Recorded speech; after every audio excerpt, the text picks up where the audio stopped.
वह डगमगाते कदमों से शहर के सबसे काबिल सुनार के पास पहुंची और उससे ठोस चांदी का एक हंस बनाने के लिए कहा, जो अपनी चोंच खोले और बंद करे। हंस को आदमकद और अंदर से खोखला होना था, और हाँ, यह कल तक तैयार हो जाना चाहिए। उसने बोला। क्रल, तुम होश में तो हो? सुनार चिल्लाया। मैंने कहा न कल। उस बूढ़ी औरत ने सोने की अशर्फियों से भरा एक बटुआ निकाला और बोलती गई, जरा सोचो, यह पेश की रकम है, बाकी तुम्हें कल मिल जाएगी जब तुम हंस तैयार करके मुझे दे दो। सुनार हक्का बक्का रह गया। यही चीज तो है दुनिया में जिसकी बात ही कुछ और है। उसने कहा, मैं कल तक हंस तैयार करने की कोशिश करूंगा। अगले दिन तक हंस तैयार हो गया और बहुत खूब तैयार हुआ। बूढ़ी औरत ने शहजादे से कहा, अपनी वायलिन लेकर हंस के भीतर बैठ जाओ, जैसे ही हम सड़क पर पहुंचे तुम वायलिन बजाने लगना।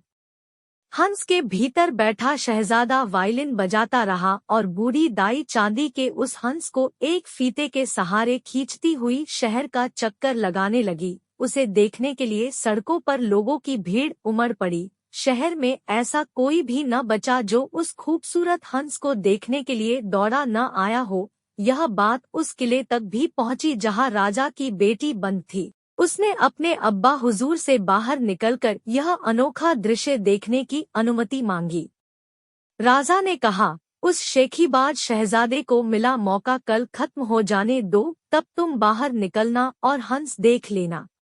लेकिन राजा की बेटी ने सुना था कि कल तक हंस वाली बूढ़ी औरत चली जाएगी, इसलिए राजा ने हंस को किले के अंदर ले जाने दिया ताकि उसकी बेटी हंस को देख सके।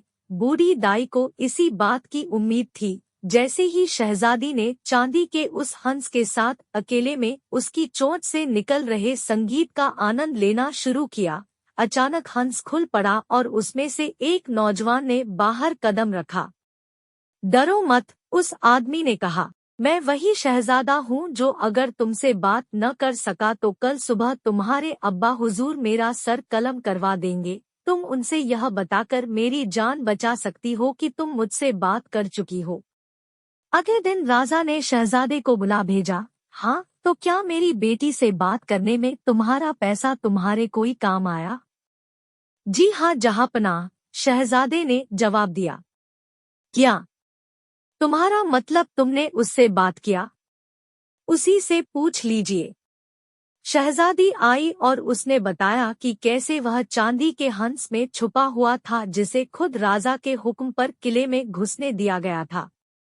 इस पर राजा ने अपना मुकुट उतारकर शहजादे के माथे पर रख दिया। इसका मतलब तुम्हारे पास सिर्फ पैसा ही नहीं बल्कि एक अच्छा दिमाग भी है। जाओ खुश रहो।